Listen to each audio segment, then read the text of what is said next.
Welcome to this week's piece. Are you guys getting tired of this? Because I really was this week. But this is the last one. So I'm working on the dresser, which of course is the largest one. But it's fine. We'll get it done. It did have a broken glide there that we're going to have to repair. And pretty much all the same issues as the other two pieces. Okay, real quick while I'm doing this, you guys know I've been enjoying chatting with you as I'm going through the process. So these are the tracks that are in, and they're almost all fine except for this one is missing and this one is a bit loose. So this one's easy, we're just going to tighten up. However, this one here, the holes are stripped out. It came with one screw, so I will use that one to match up with some others that I have in, and then we will just use the additional holes in the glide to put new screws in. So essentially I'm going to fill these holes and then not use them and then just put new holes in to attach that, and then we'll be good to go. Also, while I have you here, so this is pine. In general, pine doesn't do a lot of bleeding unless you get the knots, and this thing is full of knots. And I'm not sure what kind of finish this is, if it's maybe a gel stain or like a spray on something or other, so it's not really going to block anything. So what I'm going to have to do, because you can already see this is sap that is like coming out of the knots, and that's pretty typical in this kind of wood, so I'm gonna have to sand this back because it's rough, and then I'm going to shellac all of these things to make sure that it's all sealed in, because I'm not worried about bleed through anywhere else on it, but anywhere that there's a knot, especially with this coming through, it's gonna bleed. So we're just gonna deal with that with some shellac instead of priming the entire piece. So to fill these holes, I opted to use my Durham's putty because I already had it out for all of the scrapes, scratches, and nicks that were throughout this piece. And there were quite a few because this is a soft wood.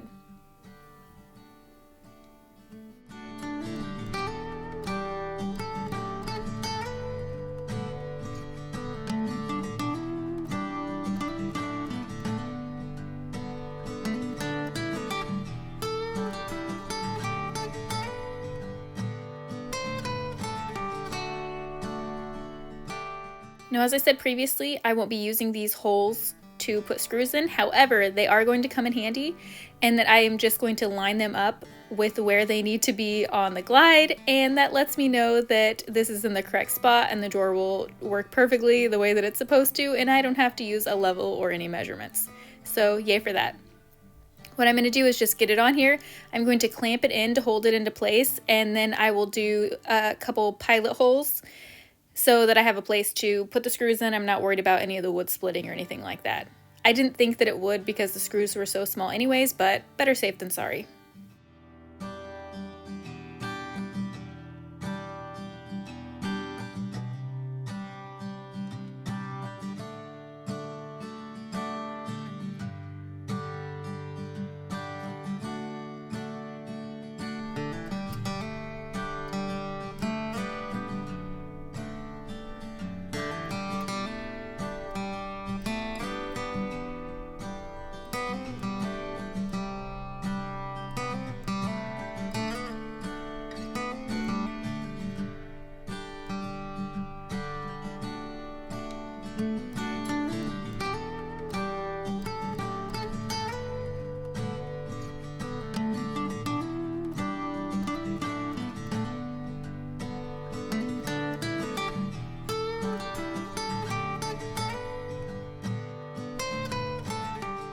I went ahead and gave the entire piece of scuff sand as well as sanding back the Durham's putty.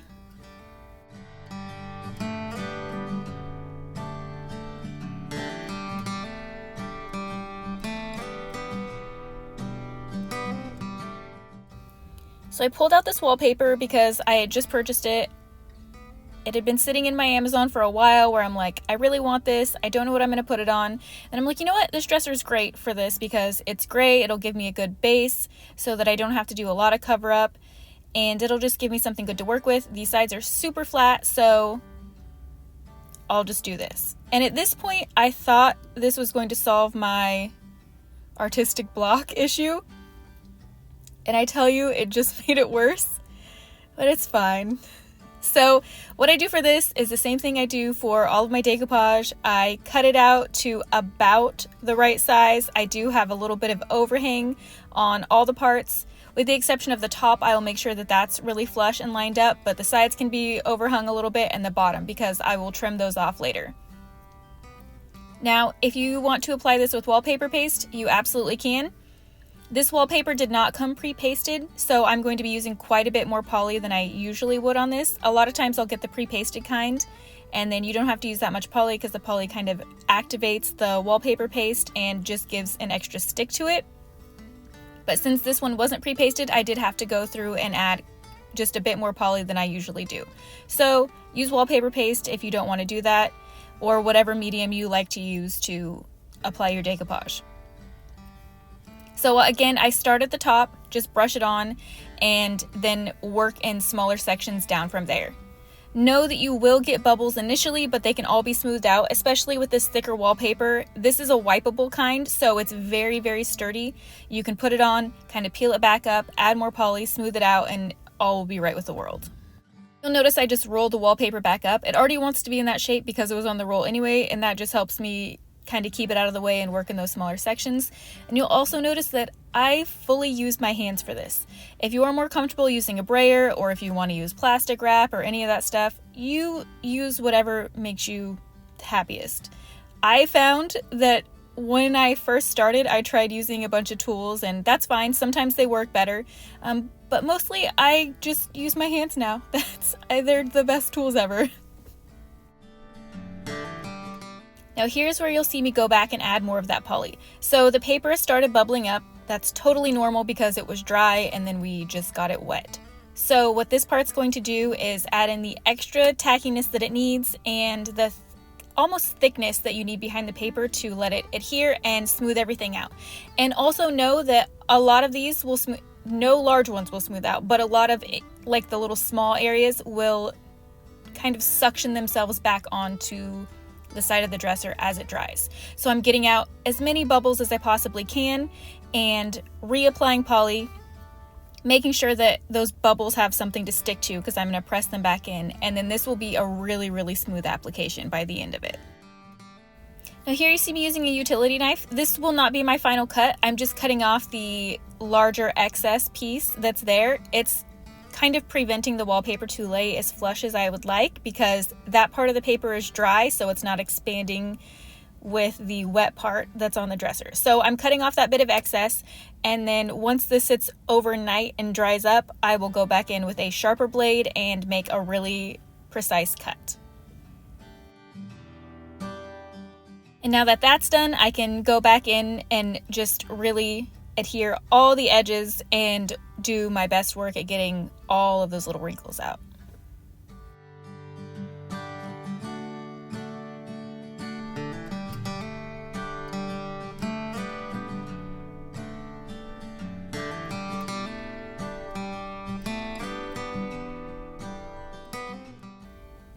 So here's the next day. It's fully dried. You can see all the wrinkles and bubbles are gone, and I can take a really, really thin, fine, sharp blade and just run it along the paper and get it just a very smooth finish.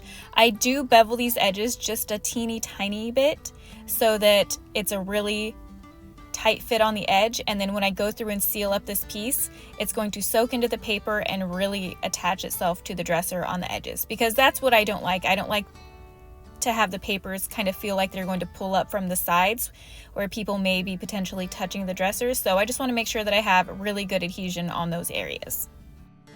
At this point, it has been a few days because I didn't want to work on this because I didn't know what I was doing. But I'm like, I actually need to get this done. So I just pulled out some colors that kind of were from the wallpaper and I was like, I'm just going to start painting. And that's what we're going to do and just see what happens. So like maybe I'll kind of do like a mimic of the wallpaper, try and match this texture. It'll be good practice and just kind of see what happens from there. So as I do, I'm putting down a base coat. This is called Iron Gate. It's from Chalk Mountain, obviously.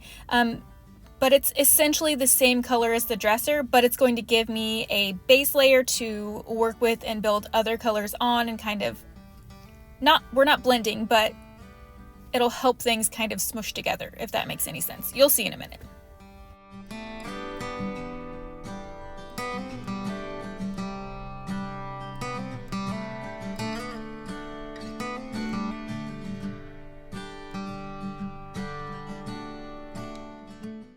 Now I have the full base coat on there. I've just dipped my spatula in the lightest color, and I'm just going to leave some texture marks. Now this is exactly how you do the texture over the mountains when you're doing a painting. You're just barely laying down the spatula and running it along the paint. You want it to skip and leave these little markings. It's adding all of the interesting look and feel and all that. So you want to barely touch it, barely drag it out, and you can kind of see that the paint underneath is a little bit wet, so it mixes in certain areas and doesn't in others. It's kind of a cool look, but keep in mind it looks like a mess to begin with, so that's normal. Like all of my pieces, they always look like a mess and a really awful thing for a hot minute, and then they come together. So I'm going to do the exact same thing on all these drawers, starting with this one color, going through, adding it on, and just building from there.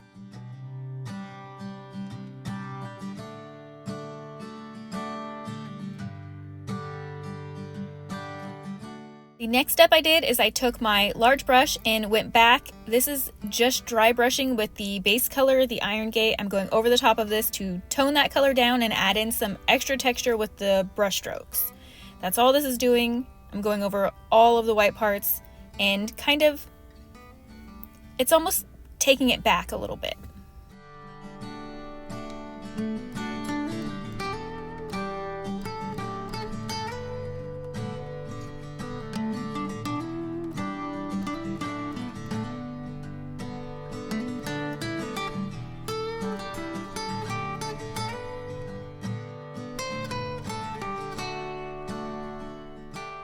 Now here I'm doing the exact same thing, but with a mid-tone gray, and this one is a little bit warmer, so it's giving me a little bit more warmth to kind of match the wallpaper. And that's all I'm doing, is I just keep checking the wallpaper and noticing other colors and then throwing them on if I think it needs it.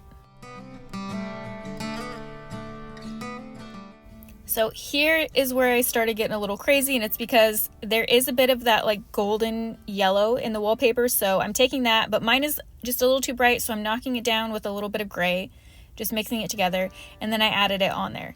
Now I'm doing this as one of the more under layers because it is going to be so bright. I want to make sure that it is not too much at the end, so I'm making sure I put it underneath, and then I'll have several layers on top of this to tone it down.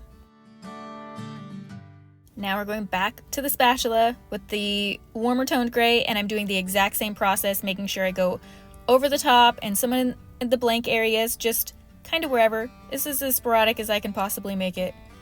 And then anywhere that once I'm finished, I look back and say, oh, it needs something here, and I'll just add it there. That's all we're doing. I will then go back in with the lighter color again and do the exact same process with the spatula. Again, I'm just building up all of these layers and adding in as many different shades of gray as I possibly can. Now to make these colors all look like they've lived together and have aged together, I just have a damp cloth, and then I literally just added some paint to it, and I'm smushing the paint in, and then I'm going to, I wouldn't quite say this is a wash, it's a bit thicker than a wash, but it's more controlled. So I'm just making sure there's paint all squished into the rag. It's very, very damp. I'm making sure that it's not going to deposit too much color, but it is going to kind of take those down a notch and just make it look more lived in and more cohesive together.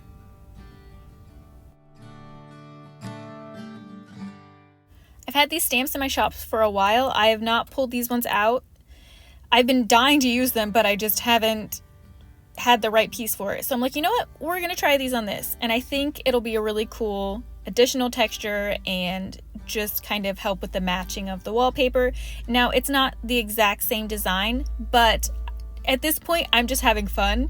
and am finally happy with working on this piece. Because like I said, it was sitting for a while because I just didn't know what to do with it. But at this point, I'm just like, oh, this is exciting now. I really love this. So that's what I'm doing. I'm just going to go through and put all of these stamps on. I use the lightest color gray again. And I can do that because I did that dark gray wash over the top. So now that light gray is going to stand out on top of these, but not too much. So it's just kind of a cool look. It just adds another texture and design element to it.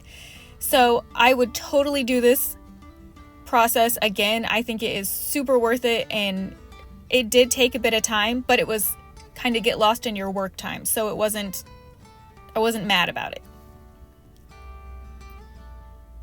For these stamps, I just use the paint. I literally take a sponge or a brush and I will just dab it on the stamp and then push it onto the piece. And that's kind of, and these don't have to be precise because, I mean, look at it. It's not a precise project.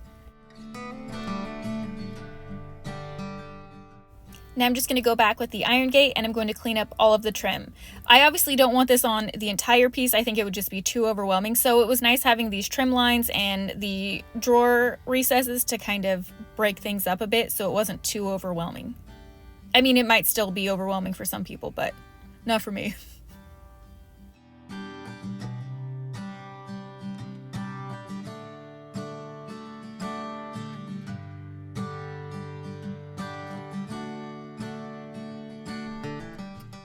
And then I'm just going to seal the entire thing with satin poly. It's good stuff. Gives it lots of protection.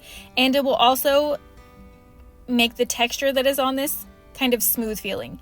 Now, if you're somebody who doesn't like texture on the top of your dresser, you can add, because the top gets so many more coats than the body of the dresser, you can actually sand between all your coats and it will really help knock down the texture on top and it will be quite a bit smoother.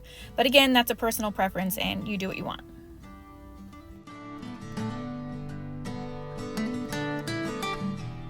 Throw the hardware on here. This hardware is great. I love it in general, so it was nice to not have to make any changes. I felt like it matched well, and that's always just a good time when that happens. So real quick, I want to thank all the cohorts. You guys are just so amazing, and it's so fun to do these lives with you. I really, really appreciate you, and it's really nice getting to chat with you all. And quick shout out to Richard, who essentially did the entire outline to the whole thing, which is just awesome.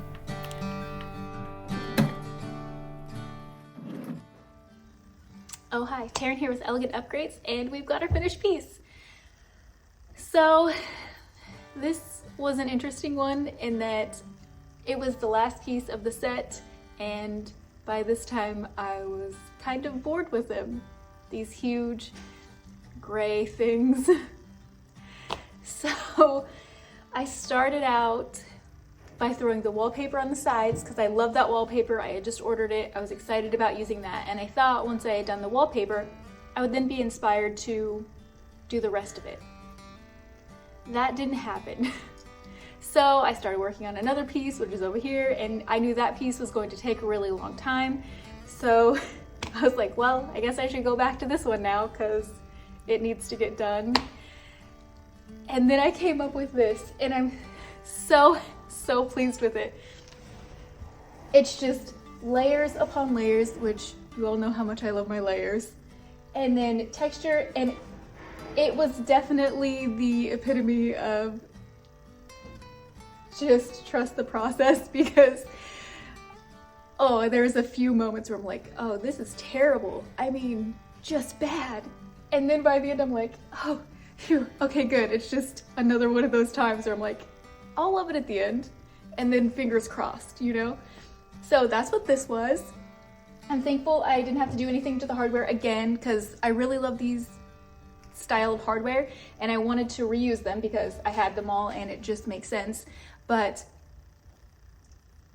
I needed to make sure that they matched. These ones are harder to spray because they have the porcelain on them, and I just wanted them to go. So I think they do fit it nicely. I'm pleased with it. I'm super happy with how it turned out. Now I love it, so that's always good when you're happy at the end of the project. But yeah, there was a few times where I'm like, I hate this dresser. I may just throw it outside. And you guys know I would never actually do that, but I really wanted to. So thanks for joining me again. Thank you so much for always joining me. You guys are truly amazing. I'm just so thankful for you. I'm thankful for somebody sent me a router, a trim router, which is awesome because it'll be easier to see things and I've got a cool project coming up that I'm hoping I can use it on. So I am just so overwhelmed by how just incredible you guys are. So I hope you know that all the time. Thank you so much, and I'll get you some photos and I'll see you next week.